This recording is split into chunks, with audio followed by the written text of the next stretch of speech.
Hey guys, it's Ryan, and this week we're going to be doing a video on hacking and how to get the most out of your hackers. This will be a video in the same vein as my tag video, which people seem to enjoy and find quite useful. This video will cover what makes a hacker, the tools you have, what your hackers are doing, i.e. the programs and other pieces, how to use them, and how to avoid getting hacked. With that, if you like this advice, remember to like this video and subscribe if you want to see more.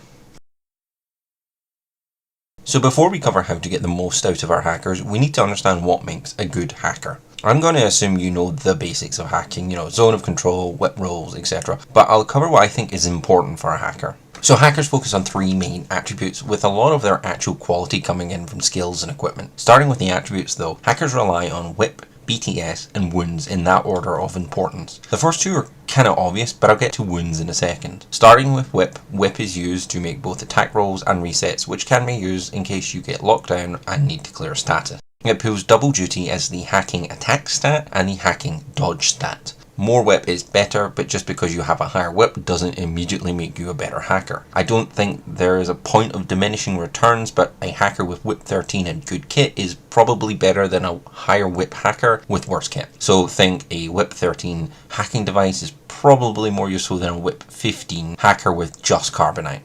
BTS is your hacking armor and is kind of important since you don't want to be affected by state, but it's not vitally important since of the two most common programs in the game, one is damage 16 AP and the other bypasses the BTS save. BTS is something you want at least 3 of, to be honest, as without it you're in danger of a trinity becoming a real threat. Finally is wounds. It's not important except if you encounter a killer hacking device, but a 2 wound hacker may dissuade a killer hacking device enough to save your bacon, since it can be hard to get a wound through to begin with. Some of the best hackers have 2 wounds to just stick around and be a pain. So that's the meat of a hacker. What about tech and skills? Skills and equipment are arguably what elevates a hacker. First thing is to mention is the hacker skill. It makes you hackable, and it's just kind of here for completeness, as every hacker will have this. The first major skill that all hackers want, and only 2 have innately, is Sixth Sense. Why? It's pretty good for zone of control IROs, which is basically hacking. It prevents stealth users from bypassing repeaters or zone of control without generating an ARO. This pretty much makes all repeaters much more deadly to walk through for all units. Core-like hackers are always nice to have just to provide arrows and force stealth units to break it to save their skin. Inversely, stealth can be nice for hackers to avoid repeaters and those hackers without Sixth Sense. The next major skill is Veteran. Veteran is a great skill with a few different parts to it. The immunity to loss of Lieutenant is nice, but for this video, it's the immunity to isolation that we really want. Isolation hurts hackers big. Not only does it prevent orders being spent on the hacker, it stops them being able to get hacks off. This knocks them out without killing them, which can be pretty nice. Oblivion, which is the program that causes isolation and will be talked about a lot more, is the go-to program besides Spotlight. Avoiding one of the 2 most common programs is really nice. You can still carbonite the hacker or spotlight them, but it's not as good as Oblivion, so it is more orders for a similar effect. So as anti-hacking skills go, Veteran is pretty nice. Immunity state is along a similar lines to Veteran, but it's far more rare, and I think only 2 tags currently get it with immunity possession, but it's nice to have. Immunity state is pretty rare, and I'm mostly mentioning it in case it pops up with new units like Immunity Immobilization B or Immunity Targeted. The last piece of equipment before the hacking device is Firewall. Firewall, usually from a tin bot, is your most common hacking modifier. Most heavy infantry will have an option to get a tin bot, or an evil hacker can pop off a Firewall -3. Firewall is essentially hacking/comms attacks cover, reducing the whip by 3 or 6, and reducing the damage of the hacking attack or comms attack by 3 like cover. ECM hacker, however, is much more like hacking mimetism, as it only affects the to hit roll. So not fun thing to face, but it's limited to a few dozen units in the game. Hacking devices don't really do anything except act as a collection of programs that the hackers get access to. They can also get supplemental programs and or buffs via the upgrade notation. For an example of this, you can look at Rounders or Deferences. There are 4 hacking devices with 3 being wholly unique. The Evo device are the first one I'll touch on, but not one that's really the focus of this video. It's pretty explanatory and basically acts as a buff caster. They offer 4 programs that are classed as supportware, which means only one of the programs can be maintained. Your 4 are Assisted Fire, which gives 1 rem in hacking area marksmanship, Enhanced Reaction giving 1 rem in hacking area, Burst 2 base in ARO, Fairy Dust, which is probably the most common one used, which gives all tags heavy infantry or rems board wide firewall -3. Finally is Control Jump, which imparts a -3 or a +3 to all combat jumping units, Fizz rolls. As you can see, there's not many choices here, and you can very much just flip on a program and leave it be. Killer hacking devices are the simplest device with only 2 programs, but they are good programs. The first one is Trinity, which is the killing part of the killing hacking device and why 2 wound hackers are nice. The second program is Cybermask, which is basically impersonation 2. It's a long skill to impersonate, but this is very good as it lets you avoid getting guided missile strikes since you can't target or catch impersonation markers in templates. The hacking device is your really important device and the most common hacking device in general. It's got the big 4 programs. Spotlight applies the target state upon winning the face-to-face roll. Total Control steals the target tag. Carbonite immobilizes your opponent, which prevents them doing anything but resetting. And finally is the Powerful Oblivion, which isolates your opponent. This and Spotlight are your go-to programs and see a lot of play. Hacking device pluses are basically hacking devices with 2 more programs, Cybermask and White Noise. White Noise allows you to place a reflective area in the active turn only. This is a pretty powerful anti-visor tool to help avoid some nasty ARO pieces. Hackers can only hack in Zone of Control, so obviously you need to move them up the board or use repeaters to make them actually worthwhile using. Repeaters are all the same. It's Zone of Control from the base, but there are 4 main delivery methods to consider. Repeaters as equipment are a very common way to extend the range, as you can basically use the troopers it is attached to move around and get the coverage you want. Examples are Morans, Peacemakers, or even the Humble Flash Pulse Bot. This is a common way to protect the deployment zone, but it's fairly vulnerable, as if that unit is isolated or knocked unconscious, then the repeater is done. And since units tend to be bigger than Silhouette X tokens, they are far more likely to get shot.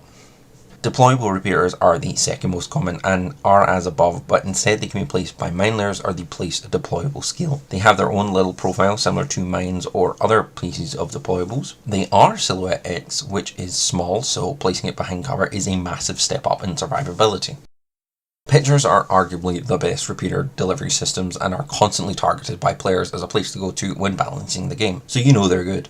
Basically is a long-range deployable repeater launcher, which is nice, and you can spec fire as well, so it's got good versatility. Assuming you can make the probably unopposed roll to your predetermined good point to shoot, then fun times will follow. Thanks to Zone of Control range of hacking, it's pretty easy to keep this process as a normal roll or as a decent spec fire roll. It's powerful but limited with disposable 2 and largely found in low BS units, but those can link. Fast Pandas contest the pitchers for the best repeater delivery system, as the unit can deploy anywhere within Zone of Control as a perimeter weapon, which is fantastically solid. This means it can just book its little panda legs up to a place where they can be absolutely impossible to dig out without getting hacked. It's very nice and can enable some stunning opening plays. So we know all the tools and equipment and what we want in our hackers. What do we use them for? So in this section I'm going to talk about how to use each program and what it all amounts to, and that is control and missiles. I'm not going to talk about evil hackers here, or zero pain, it's self-explanatory, but more talking about the roles of a killer hacking device, and a hacking device plus. For the killer hacking device, you're going to be using both programs very carefully advancing with the marker state from Cybermask, and on-demand marker state is always strong, as it will ideally allow you to avoid being hacked until you want to reveal. Alternatively, you can Cybermask up your lieutenants like interventors or midfield PCs a la Merry Problems to keep them safe. Trinity, your second program, is as mentioned before the bite behind this device, but can be neutered pretty easily with good BTS and firewall, which can bring down the damage of 14 no special ammo attack. You do have burst 3 and a +3 to hit, which is nice, but it's not always enough to bring down some hackers. Really, you're using it opportunistically to take out lone squishy hackers unless you're doing a Hail Mary or you have some really nice upgrades. But as always, I would rather have a tool and not need it rather than need it and not have it. Killer hacking devices lend themselves to more adventurous and mobile hackers who can push buttons, blast a skirmisher, or retreat to marker state as needed. Hacking Devices and Hacking Devices Pluses use 3 of the same programs a lot and 2 more situationally. The 2 situational ones are Total Control and White Noise. White Noise is useless if your opponent lacks MSV, it's not Eclipse, and it's not Smoke, it's just anti-MSV. Total Control is similar in that it's nice to steal a tag, it's really cool, but it's not effective at soft locking it, and they may not even bring a tag to steal.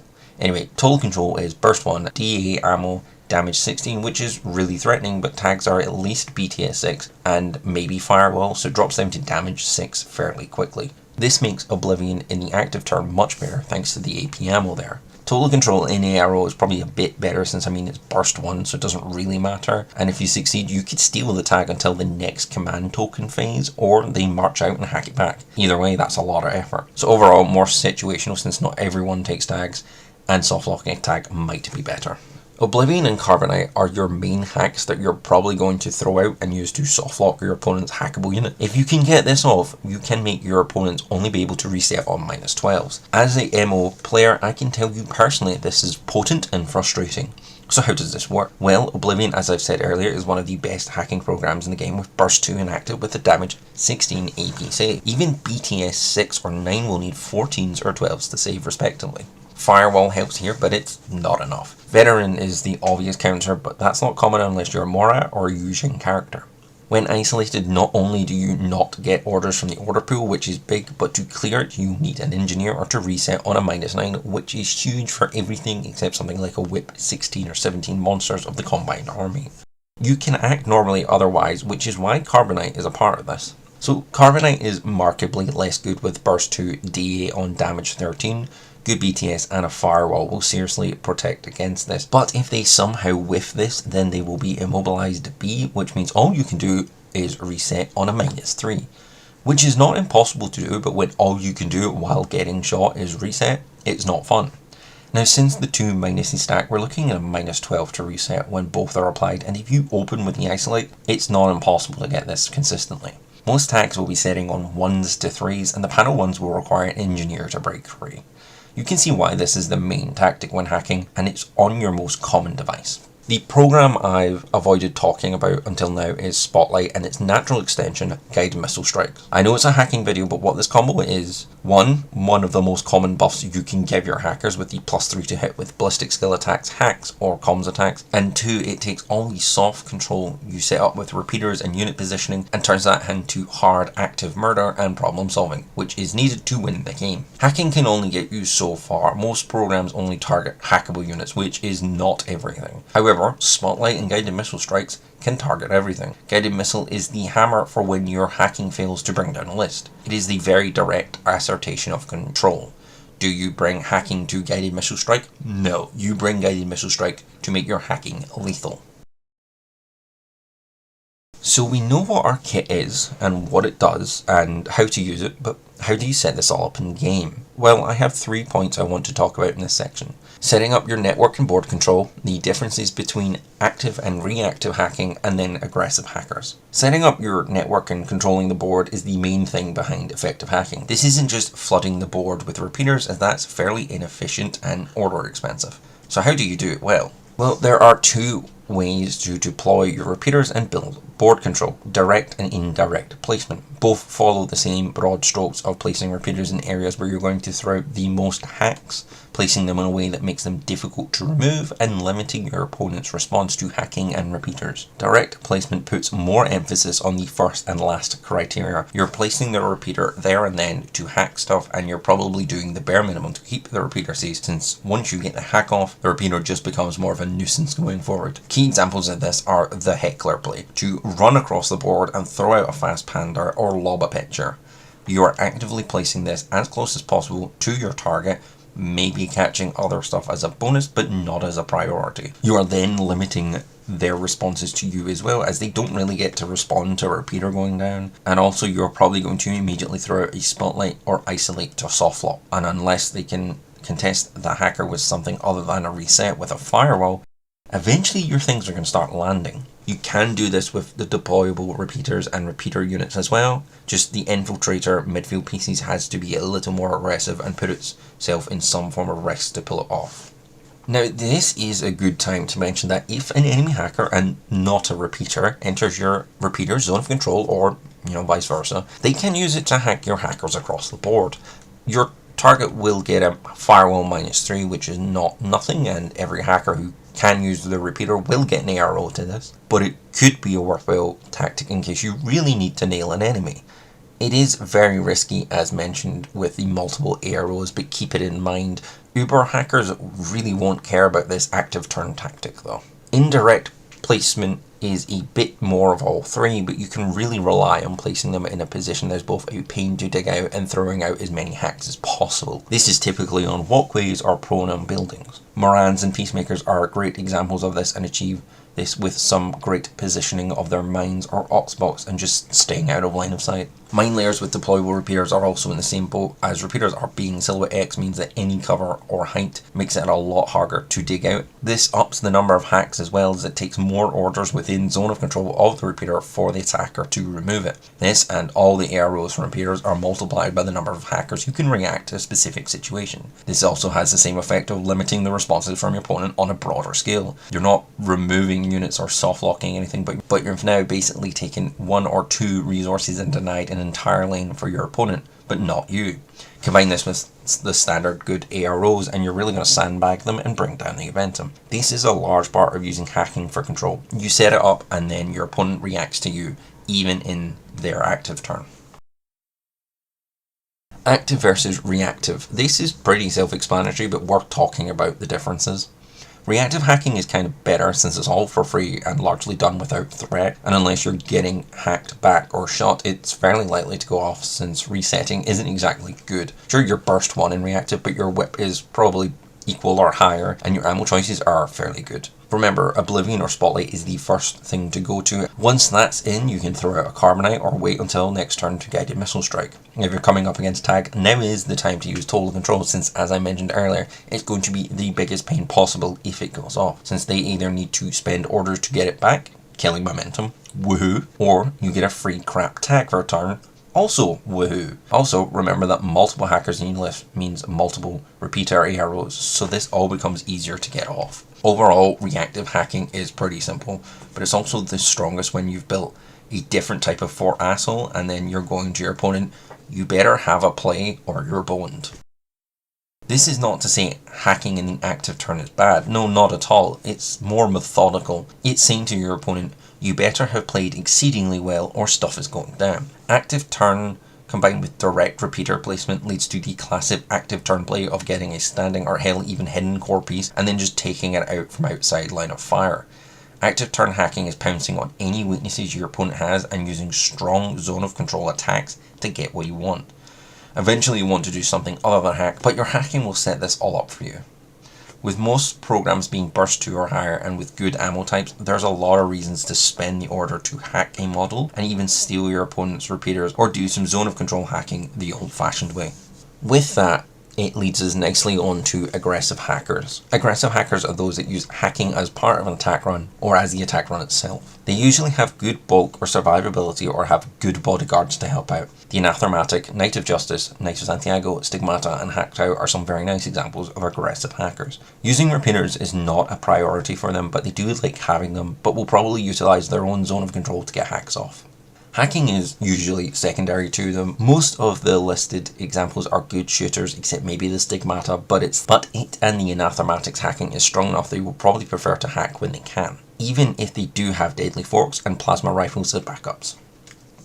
One tactic that is very much on the table with the better ones is the thing that I and others like to call stage diving. What is stage diving? Well, remember how I warned you about that your opponent can use your own repeaters against you? Well, that's what stage diving is, but is doing with reckless abandon and on purpose. A Santiago or random hacker with a death wish could throw themselves into a repeater network with the express intent of taking a hacker out on the other side. Most hacking lists only really have 2 hackers anymore and it becomes kind of excessive. But that is not a lot of squishy nerds to kill. They might be hard to take out, but if you can remove one hacker, then as a tag or heavy infantry player, that becomes a big deal. Now, should you guard against this or play with this in mind? Well, I mean, more than one hacker, maybe 3 at most, is probably enough to dissuade this, as your opponent could split their burst, but now they would have to get a lot of successes or they get soft locked. This is all risk for, I don't always think, an equal amount of reward. A thing to note about aggressive hackers and active turn hacks in general is that don't waste all your time trying to get a hack off, as there are probably better things to do. Figure out how much you want a thing to happen and then assign it an order limit and try not to go beyond that. Just repeating the action to try and get a hack off or hell, a ballistic skill attack off is just the sunk cost fallacy, and it's not a good way to play. I've fallen for it a few times. It's natural, but catch yourself doing it. You'll save some orders and then maybe even find an alternative approach. So we know how to hack pretty well, but what if you want to avoid getting hacked? In the tag video, go watch it here, I talked about tag's weaknesses as much as its strength. So what are the weaknesses to hacking? Well, it's surprisingly similar to the tag video. The first way to avoid being hacked, and thus a weakness of hacking, is using stealth, camo and unhackable units. Why am I lumping these 3 together? Well, you can't get hacked if you're not a valid target. These 3 skills / lack of notation things are the Achilles heels of hackers. Without Sixth Sense, a unit with stealth will not provoke hacking arrows through repeaters unless they do something that breaks stealth, like dodging, resetting, hacking or shooting. Part of the reason Morans are fantastic is that crazy koalas and mines can harass stealth or even camo units and force them to break stealth as they go near repeaters. Camo is the natural extension of stealth, and in this regard you only get a few options to respond to markers: delay, reset, dodge or discover, and none of them are particularly good. So if the arrow is zone of control only, you could delay to maybe get a hack off if they reveal, but they could just keep on walking, not provoking arrows until forced to break camo elsewhere. Marker State is a strong anti-hacking tool and can and will take out key pieces if you're not careful around them. Unhackable units is a weird quirk of a couple armies like Ariadan Heavy Infantry and Steel Phalanx, and it basically means that effective units that aren't heavy infantry, and maybe some heavy infantry that aren't listed as hacking, can get affected by Carbonite or Oblivion. This has the same effect as the other 2 points. You can't really be controlled or soft locked unless it's jammer or EM ammo. You're effectively a bulkier medium infantry. You can still spotlight these units and guided missiles strike them, but the alternatives are out. This is part of the reason the Unknown Ranger, Shishkin and Steel Phalanx characters are so good compared to heavy infantry like Joan, Kyle and Bishi. These 3 can be soft locked while the first 3 can't. The first 3 do care about spotlights and being targeted. Guided Missile Strike is genuinely considered the hard counter for these unhackable nightmares, but that's because you can't deal with them any other way. Another way to deal with hackers is to prune the repeaters. Plain and simple, the hacking area of a hacker is only zone of control and zone of control of all friendly repeaters. That is not a very big area. It can become big and effective, but anyway, each repeater felled is a big portion of the control area gone. Repeaters are also attached to models or are limited deployables, so it becomes an investment to replace any that have been removed.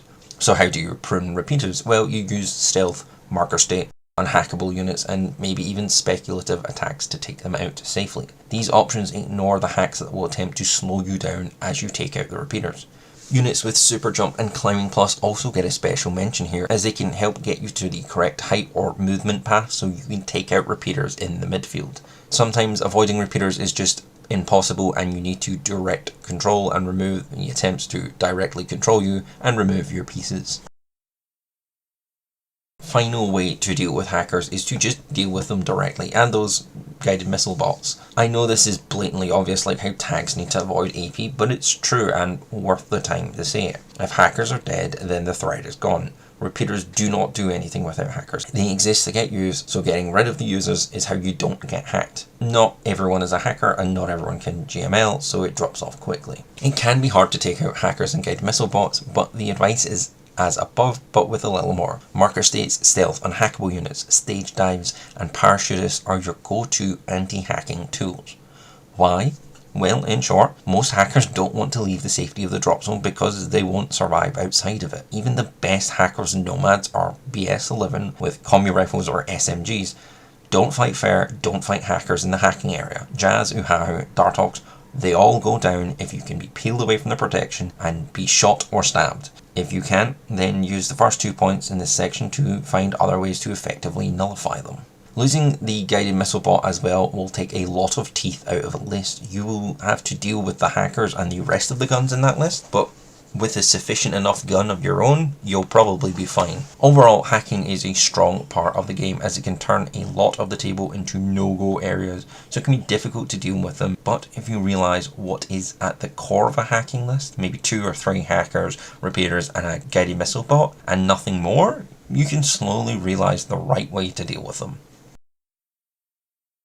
So that was my video on hacking and how to do it. Hopefully it helped you understand hacking a little better, and hopefully I didn't butcher any advice. If you enjoyed the video, let me know in the comments below and like and subscribe for more. And as always, thank you so much for watching.